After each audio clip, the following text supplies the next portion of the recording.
E vamos aprender um princípio aqui fantástico.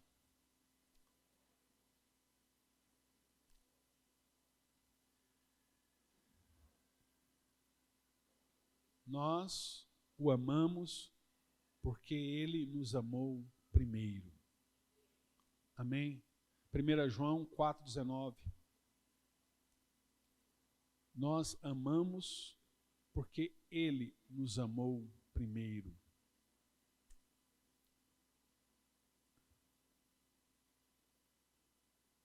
Bênção. Pai, nós queremos te louvar pela tua palavra, que o Senhor possa falar conosco nesta manhã, em nome do Senhor Jesus. Amém. Queridos,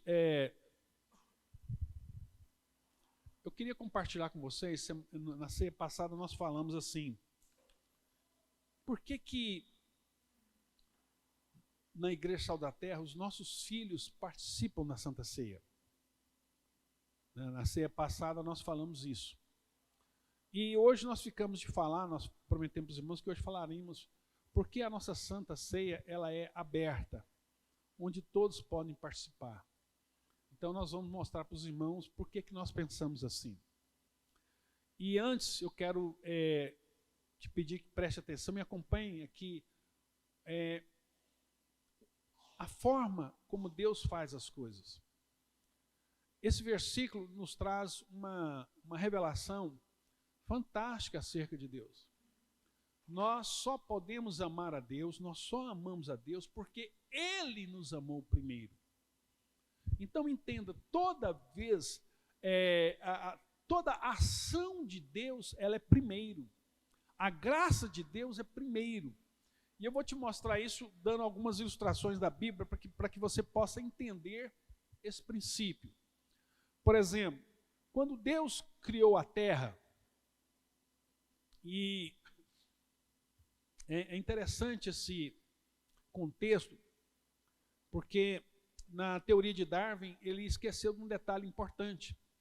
Ele preocupou muito em explicar como se deu origem à vida, mas há algo ali um detalhe pequeno que ele esqueceu. E que a Bíblia tem uma visão diferente. Porque os seres, os animais aquáticos, terrestres e as aves do céu foram criados no 5º dia da criação. E Deus criou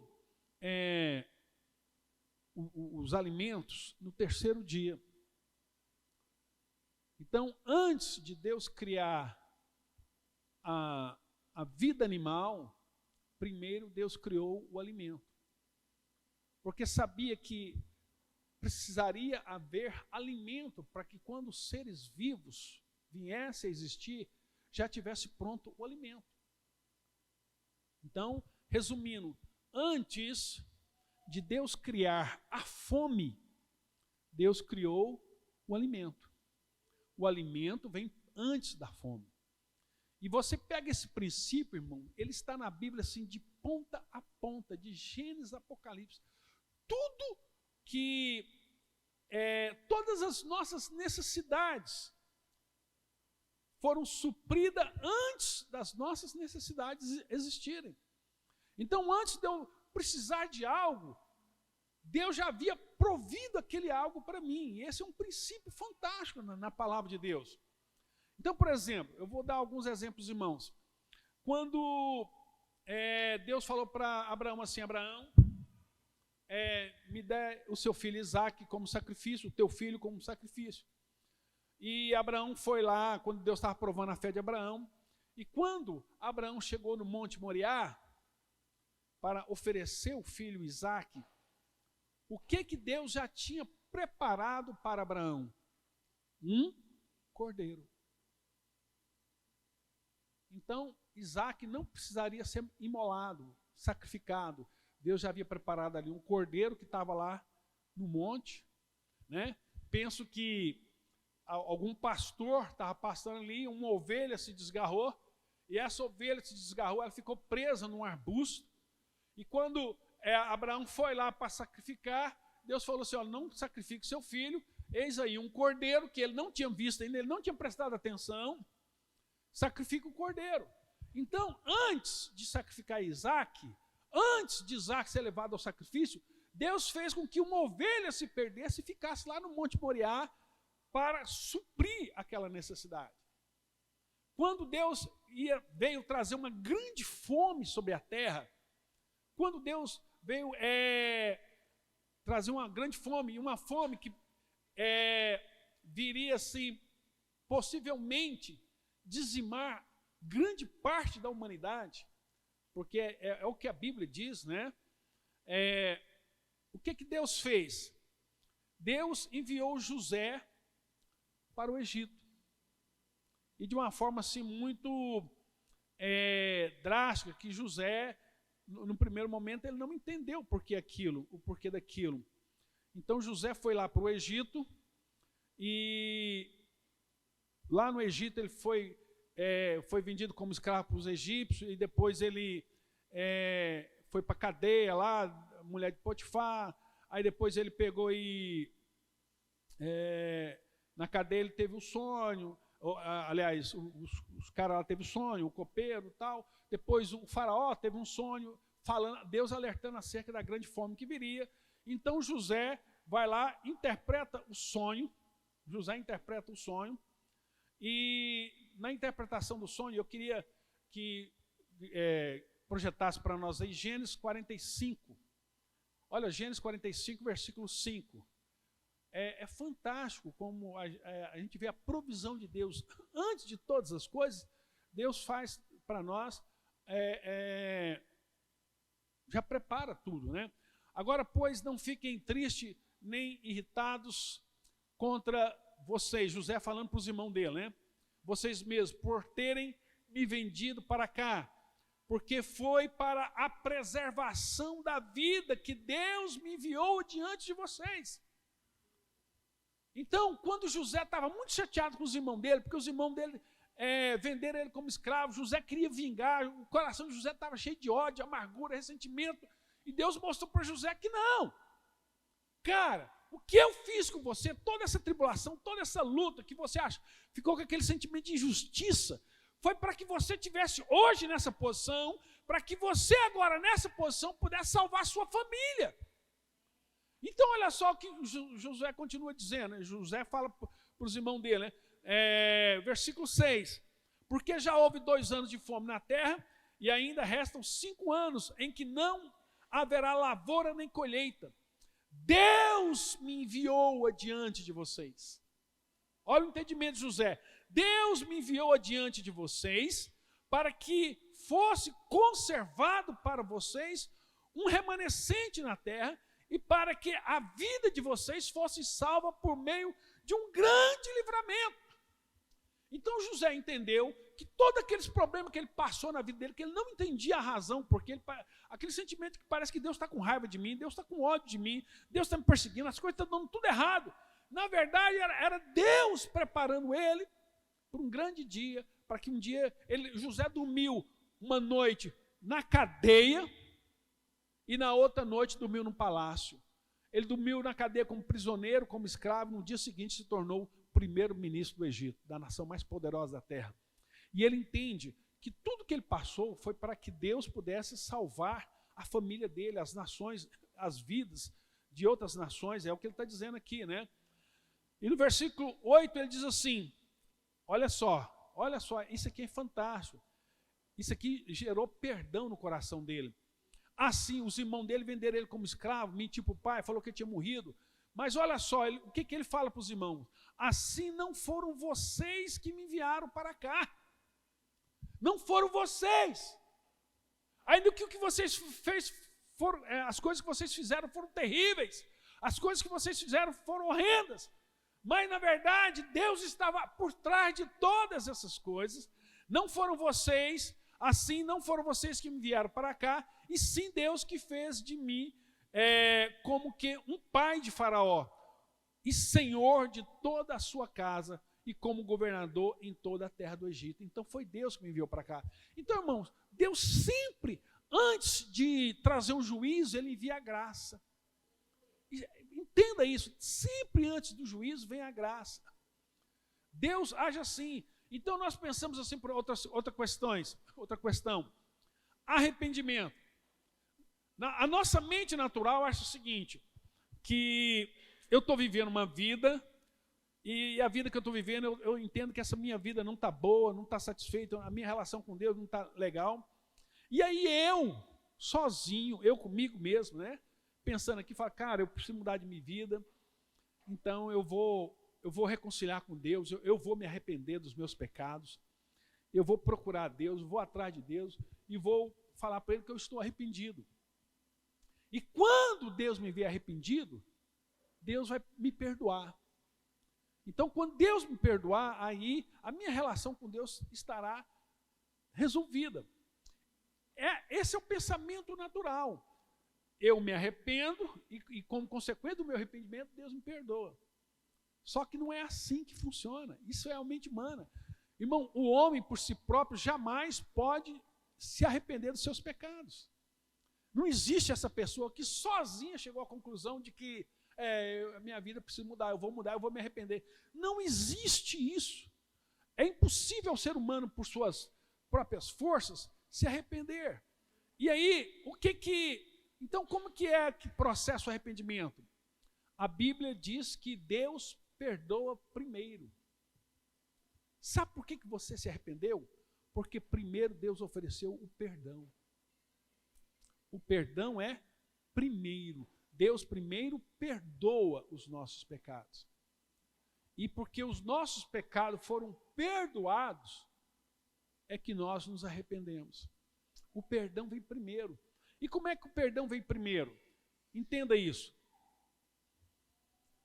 Jesus Cristo morreu por nós.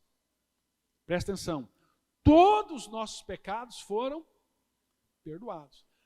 O perdão oferecido por Deus é suficiente para perdoar todos os pecados da humanidade? Sim ou não? Sim. O preço que foi pago na cruz é suficiente para pagar os pecados de toda a humanidade? Sim ou não? Sim.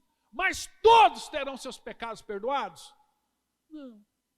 Mas o perdão está lá. O preço está lá. Né? Então, o arrependimento é fruto do perdão que Deus nos deu. E eu quero mostrar isso para vocês lendo a palavra de Deus, né? Então vamos ver aí, Atos 5:31. Então, o arrependimento é uma ação do Espírito Santo. O arrependimento é uma ação do Espírito Santo. Diz assim: Deus, porém, com a sua mão direita, o exaltou a príncipe salvador, a fim de conceder a Israel o arrependimento e a remissão dos pecados. Então, o arrependimento é algo que Deus nos dá, é algo que vem de Deus. Em Atos capítulo 11, versículo 18, a Bíblia diz assim: quando os demais ouviram isto, acalmaram-se e glorificaram a Deus, dizendo: então também os gentios, Deus concedeu o arrependimento para a vida. Deus concedeu o arrependimento para a vida. E uma última referência, nós temos várias, mas a última referência, Romanos capítulo 2, versículo 4. Romanos 2,4 diz assim: ou será que você despreza, Romanos 2,4, ou será que você despreza a riqueza da bondade de Deus? Olha só, a riqueza da bondade, da tolerância e da paciência de Deus, ignorando que a bondade de Deus é que leva você ao arrependimento. É o amor de Deus que leva você ao arrependimento. É a bondade de Deus. É quando nós olhamos para a cruz, o sacrifício que Deus fez, como diz o apóstolo Paulo, o amor de Cristo nos constrange, quando eu olho o que Deus fez por mim, quando Deus proporcionou o perdão de todos os meus pecados, pagou o preço, é isso que gera em mim o arrependimento.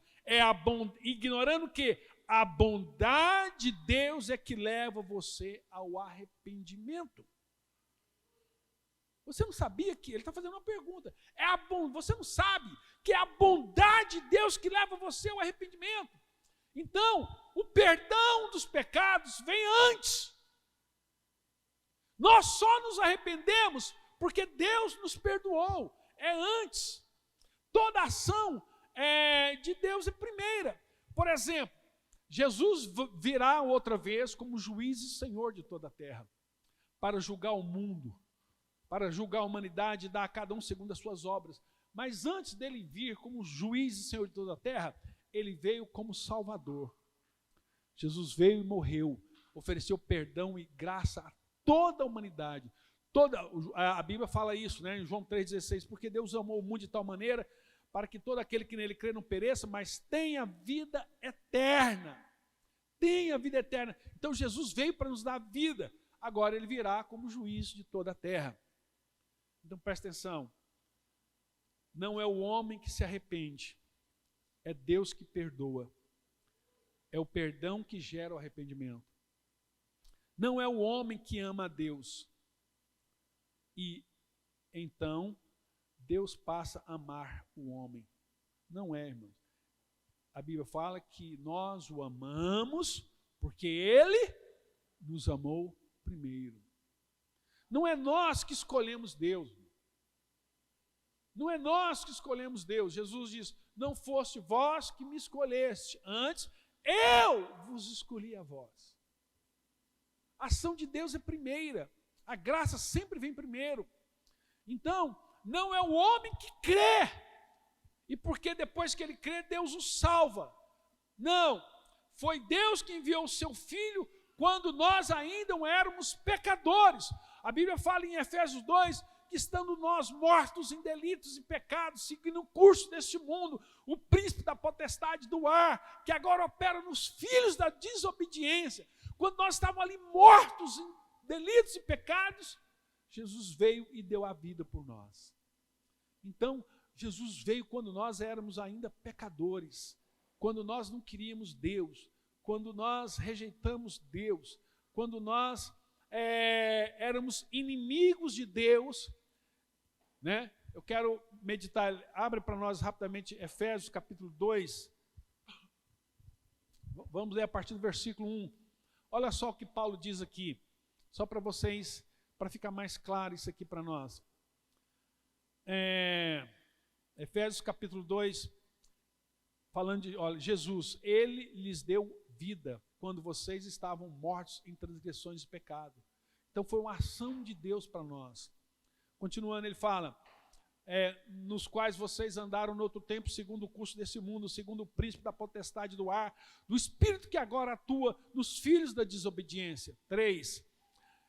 Entre eles também nós, todos andávamos no passado, segundo a inclinação da nossa carne.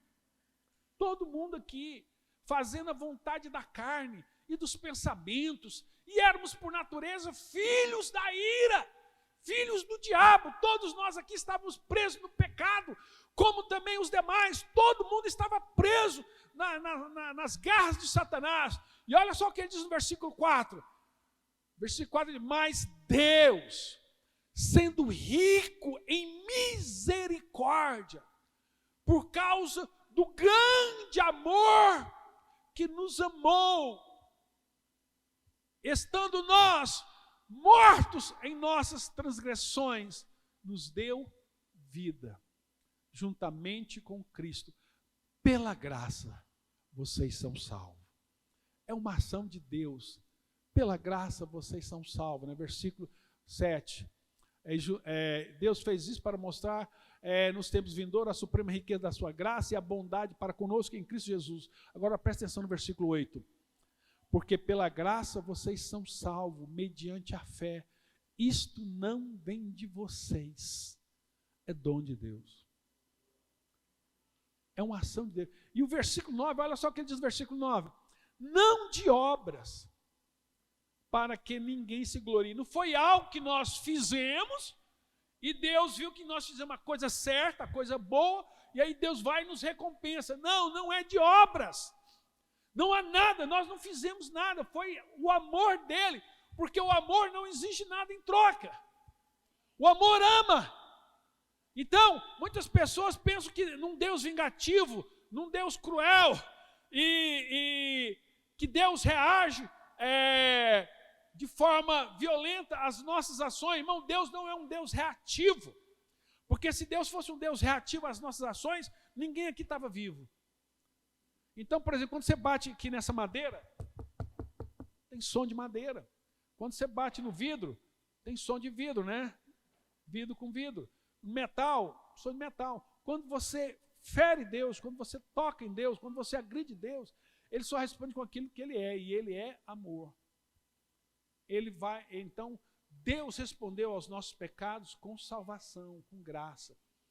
Então, Deus não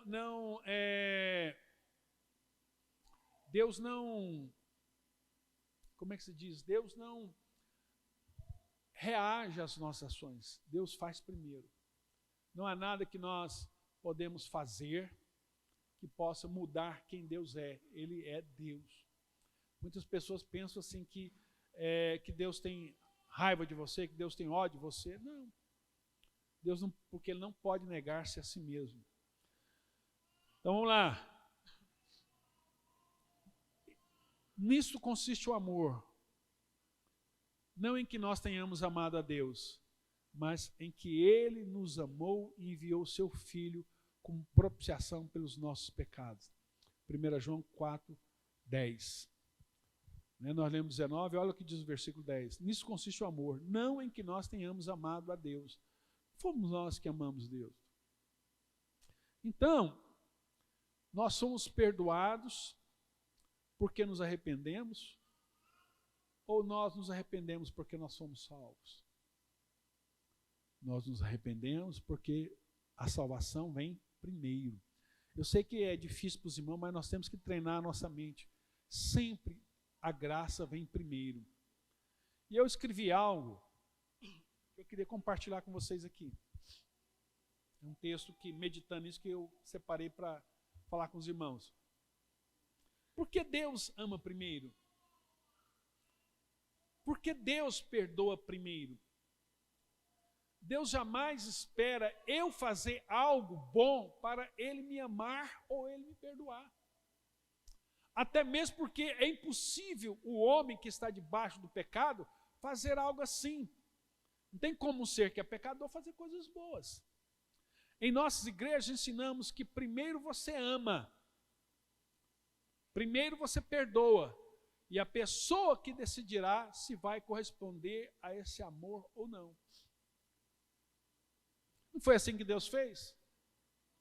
Jesus foi lá na cruz, deu sua vida por nós, morreu por nós, perdoou todos os nossos pecados. E nós, agora que Deus nos deu esse amor, o perdão dos pecados, o que nós vamos fazer com isso? Ou nós respondemos isso com graça, com bondade, nos rendendo a Ele, nos rendendo completamente a Ele, ou nós vamos rejeitar tudo que Ele fez por nós? A pessoa não tem que demonstrar algo de bom para poder ser aceita. Nós estamos dizendo a ela que ela é aceita, que há poder no sangue de Cristo para perdoar todos os seus pecados, para fazer dela uma nova criatura, para salvá-la, e que ela é amada. Bom, eu vou explicar isso melhor para os irmãos, dando uma ilustração. Aquela mulher que foi pega em flagrante adultério lá em João 8.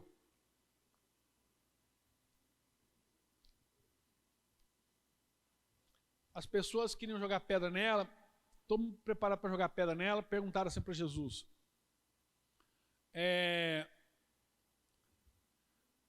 O que o senhor fala sobre isso? Jesus falou assim, olha, quem não tem pecado, atire a primeira pedra. Irmãos, essa frase de Jesus, ela dá uma sugestão para nós, assim, leva-nos a pensar coisas assim. Tinha gente que estava ali jogando pedra, que provavelmente tinha dormido com aquela mulher. Ou tinha dormido com outra. Adúlteros querendo apedrejar uma mulher adúltera. Jesus falou, ó, quem está sem pecado, atira a primeira pedra. E aí, as pessoas começaram a sair de fininho, porque talvez ela poderia denunciar, aquele lá traiu a mulher dele comigo, aquele lá. Então, as pessoas, todo mundo fugiu, foi embora. A Bíblia fala que Jesus estava rabiscando na terra, escrevendo na terra. Não fala o que ele estava escrevendo. Quando as pessoas foram embora, ele falou assim, mulher, cadê os teus acusadores? Cadê os teus acusadores? E ele falou assim, foram todos embora? Foram todos embora? Ele disse, eu também não te condeno. E o que Jesus fala para aquela mulher? Ante qualquer coisa que aquela mulher fez. Aquela mulher tinha acabado de ser pega em flagrante adultério. O que Jesus fala para aquela mulher que vai trazer vida? Os seus pecados estão perdoados. O que aquela mulher fez para merecer o perdão? Nada. E o perdão dos pecados é que libertou aquela mulher, que curou. E foi o perdão dos nossos pecados, irmão, que fez com que nós crescêssemos, que nós estivéssemos aqui. Então, quando os nossos pecados são perdoados, e Jesus fez isso na casa dele lá em Cafarnaum, quando eles tiraram o telhado lá e jogaram aquele paralítico lá, descendo pelo telhado da casa dele lá. E o que Jesus fala para aquele homem? Perdoados são os seus pecados. Perdoados são os seus pecados. Então, a ação de Deus sempre é a primeira. Mas nós não pensamos assim. Nós queremos ver que as pessoas dê um testemunho de mudança para que nós possamos... Isso até as igrejas são assim. As igrejas querem o quê? Você faz um curso, você faz um discipulado, aí nós vamos ver o seu comportamento, se você vai parar de beber, se você vai parar de fumar, se você vai parar de adulterar, você vai parar... Aí quando nós vê assim que está bom, aí nós vamos batizar você. Nós vamos batizar você. Irmão, e qual a garantia que você tem? Não tem garantia nenhuma. É igual uma pessoa que está ali, um casal, e que um dos cônjuges adulterou, e que vem clamar pedindo perdão dos pecados. Olha, me perdoa, eu errei, tudo mais. Que garantia que o outro tem que ela não vai voltar a fazer aquilo de novo? Quando você dá perdão, você não tem garantia nenhuma. Não tem garantia nenhuma. Irmão, nós não temos garantia nenhuma. Então o que Deus mandou nós fazermos foi o quê? Amar as pessoas. Aceitar as pessoas. Jesus falou com ela, os teus pecados estão perdoados. Vai e não peques mais. Não é porque nós não vamos compactuar com o erro daquelas pessoas. Nós não vamos compactuar com o pecado daquela pessoa. Mas nós temos que dizer para ela o seguinte, da nossa parte, você vai ser salvo. Da nossa parte, no que depender de nós, você vai para o céu. No que depender de nós, você vai conhecer o amor de Deus. E se no final de tudo você não quiser, você arque com as consequências dos seus atos. Mas nós vamos permanecer fiéis a você, aquilo que Deus nos mandou fazer. Continuando o texto. Então, o que eu estava dizendo para os irmãos, diz assim, a pessoa não tem que demonstrar algo de bom para poder ser aceita. Nós estamos dizendo a ela que ela é aceita, que há poder no sangue de Cristo Jesus para perdoar todos os seus pecados, para fazer dela uma nova criatura, para salvá-la, e que ela é amada. Nós não andamos em dúvida, mas andamos em fé. Não pensamos, será que ela é salva? Será que ela é eleita? Não. Tudo que não procede da fé é pecado. A dúvida não é nossa. Ela pode até duvidar, nós não. Então é o seguinte, qualquer pessoa que entra essa porta para dentro aqui, no nosso meio, falando da nossa comunidade, nós entendemos que aquela pessoa que está adentrando aqui é um filho de Deus. Pode estar na amargaça, no pecado, na prostituição, está em tudo. Mas nós não vamos olhar segundo os olhos naturais. Nós vamos olhar com os olhos da fé. Essa pessoa, nós vamos tratá-la como se ela fosse uma pessoa salva, lavada e remida pelo sangue de Jesus. Nós vamos dar para ela tudo que Jesus quer que nós damos. Vamos dar amor, vamos dar apoio, tudinho. Se ela não quiser, ela vai e nunca mais volta. Se ela rejeitar, irmão, se ela rejeitar, ela rejeitou. Qual que é o problema? Então, o nosso papel não importa se a pessoa que está entrando aqui, se é um alcoólatra, se é um adúltero, se é um drogado, se é uma prostituta, se é um sodomita, não importa. O nosso papel é amar essa pessoa. E se ela rejeitar esse amor, irmão, nós vamos nos arrepender de quê? De ter amado? Não tem como. Continuando o que eu escrevi, diz assim, se a pessoa for amada, perdoada, e aqui nós vamos falar da ceia, nós não vamos excluir essa pessoa. E deixa eu falar algo para vocês aqui, só relembrar o que eu sempre digo para os irmãos. A ceia, quando Jesus foi ministrar a primeira ceia com os discípulos, ele falou assim, olha, há muito eu tenho desejado comer essa ceia convosco. Eu tenho desejado ardentemente, há muito, comer essa ceia convosco. Então, o Deus Criador do tempo, o Deus Criador do universo, o Deus que não está limitado ao tempo, diz, eu tenho desejado ardentemente por esse dia, por essa hora, comer com vocês. E quando Jesus morre, ressuscita, e ele fala da ceia, ele fala para nós o seguinte, olha, fazei isso em memória de mim. Na noite que ele foi traído, na noite da sua crucificação, ele falou, olha, é para vocês celebrarem a ceia, para vocês rememorarem tudo aquilo que eu fiz por vocês.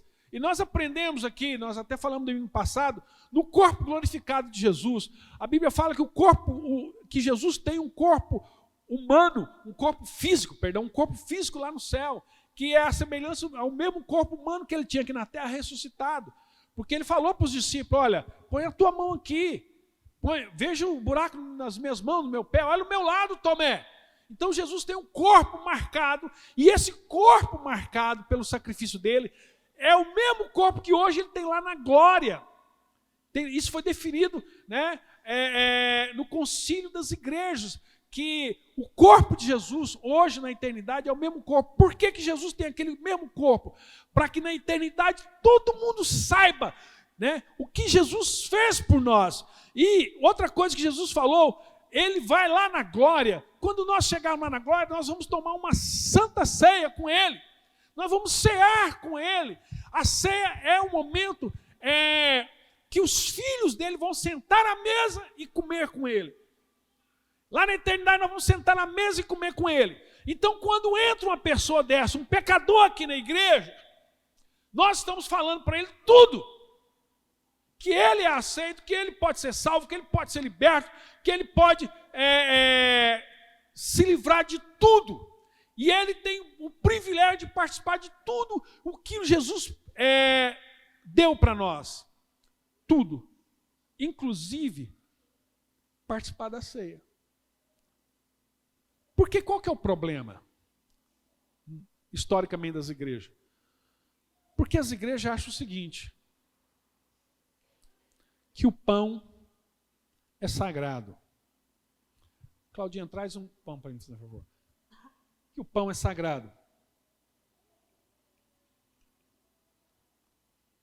Vou explicar isso para os irmãos.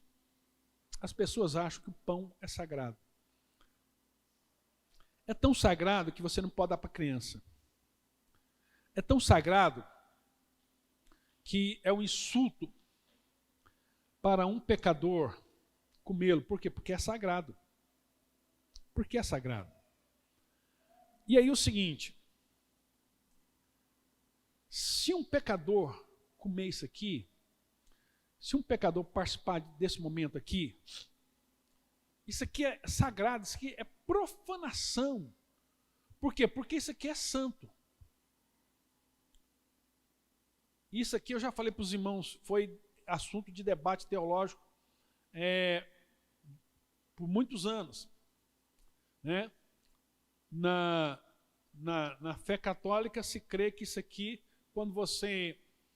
eu já falei isso para os irmãos, mas repito para nós gravarmos isso, que a partir do momento que nós consagrarmos a hóstia, né, aquilo é literalmente o corpo de Cristo. É literal, você está comendo o corpo de Cristo. Né? Lutero disse, não é assim. Os luteranos falavam assim, não. Quando, ele não é, mas quando você come, lá dentro ele se transforma no corpo de Cristo. Também nós não cremos assim. O outro reformador, o Zwinglio, lá na Suíça, falou assim, não, isso é simbólico, isso não tem valor nenhum, isso aí é só uma simbologia. Nós também não cremos assim. E Calvino, João Calvino, que foi o grande reformador suíço, ele falou para nós assim, ele é francês, mas foi na Suíça que ele escreveu sobre o assunto, né? A presença de Cristo é real e verdadeira. Cristo se faz presente na comunhão, na relação. Então, o sagrado não é o pão e o vinho. O sagrado é quando você parte com a pessoa, quando você decide amar uma pessoa, quando você se relaciona com essa pessoa, quando é ali, a Bíblia fala no Salmo 133, é ali que Deus ordena a bênção e a vida, é na comunhão. Então, irmão, isso aqui é um pão. Tem um cálice, traz o cálice também. Tem um cálice, que é o vinho. Eles não são sagrados. Eles têm uma simbologia. O sagrado... Vem cá, Jonas. Sabe o que é o sagrado para nós? É você dizer assim para um irmão, meu irmão, estamos juntos, eu sei as lutas que você passou, os desafios que você passou, que você está passando, mas dizer para você, a minha vida é sua. Né? Nós vamos lutar, nós estamos juntos na relação, nós vamos vencer, eu quero dizer para você que eu te amo, cara.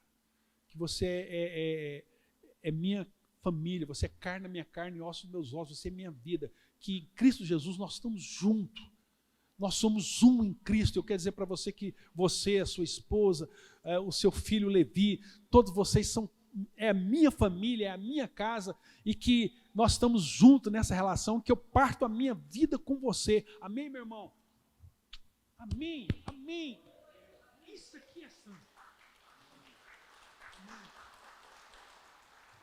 É isso que é santo. É o partir o pão. É você partilhar e dizer, é falar assim, olha, assim como Cristo rasgou a vida dele, deu a vida dele por você, eu dou a minha vida por você.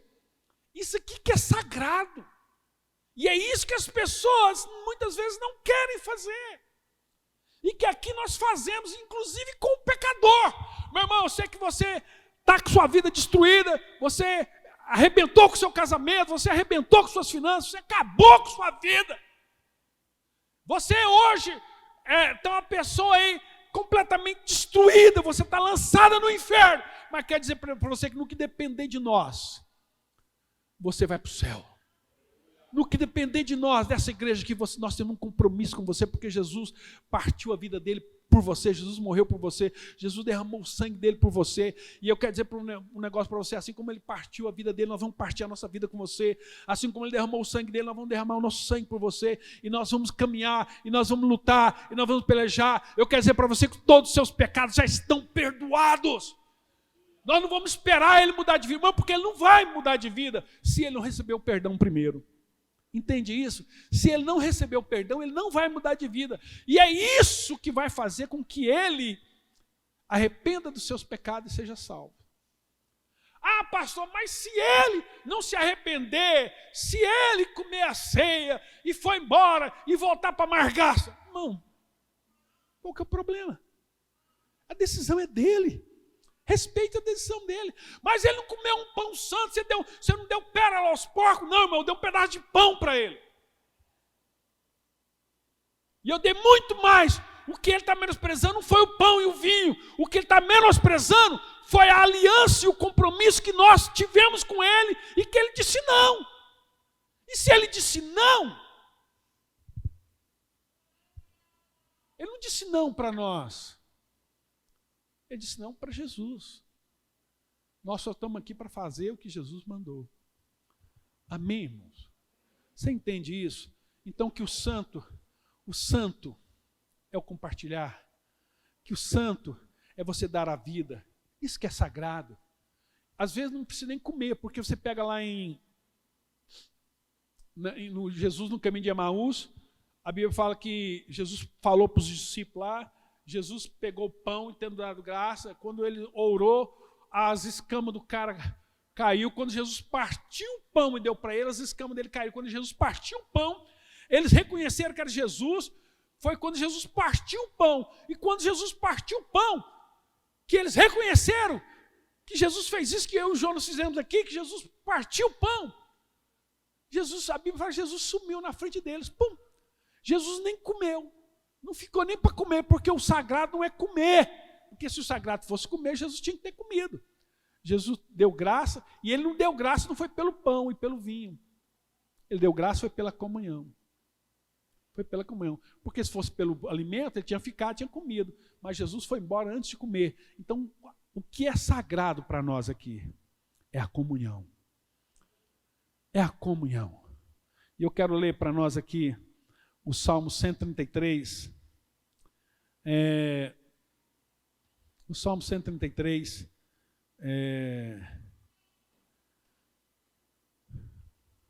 Enquanto ele abre aqui o Salmo 133 para nós lermos, eu quero citar aqui, qual é o nosso pecado? Nós, porventura, estamos banalizando a Santa Ceia? Esse aqui é um artigo que eu escrevi, que eu estou encerrando com essa última frase aqui, esse último parágrafo. Nós, porventura, estamos banalizando a Santa Ceia, permitindo que pessoas que não são batizadas participem? Ou estamos dando significado à Santa Ceia? Porventura não é o pão que Cristo habita? Porventura não é no pão que Cristo habita? E no vinho que Cristo habita? Onde é que Deus ordena a bênção e a vida? Não é na comunhão? Onde Cristo diz que estaria presente? Não é porventura onde 2 ou 3 estiverem reunidos em meu nome? Salmo 133.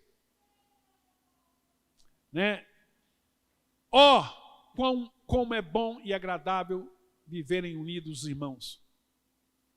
É como óleo precioso sobre a cabeça, o qual desce pela barba, a barba de Arão, desce para a gola de suas vestes. É como o orvalho de Hermon, que desce sobre os montes de Sião. Ali, na comunhão, ali, o Senhor ordena a sua bênção e a vida para sempre. É na comunhão. Último versículo, 1 Coríntios 10, 16. 1 Coríntios 10, 16. Não é fato que o cálice da bênção que abençoamos é a comunhão do sangue de Cristo? Não é fato que o pão que partimos é a comunhão do corpo de Cristo? O pão que partimos. Olha só, não é o fato que o cálice da bênção que abençoamos é a comunhão do sangue de Cristo? E não é fato que o pão que partimos é a comunhão do corpo de Cristo? Então aqui, irmão, nós não excluímos. Quem não quiser que se exclua. Nós não somos universalistas. O que quer dizer universalista, irmão? Aquela teoria, aquela heresia que diz que no final das contas todo mundo vai ser salvo. Nós não cremos nisso. Mas no que depender de nós, nós vamos fazer todo o possível para todos serem salvos. Amém? Nós vamos cear agora. E eu quero convidar principalmente aos pais, pegar os seus filhos, colocar no seu lado e cear com eles. Fala da ceia com seus filhos em casa. Ministra aos seus filhos a importância desse momento, de Cristo ter morrido por nós, de Cristo ter dado a vida dele por nós.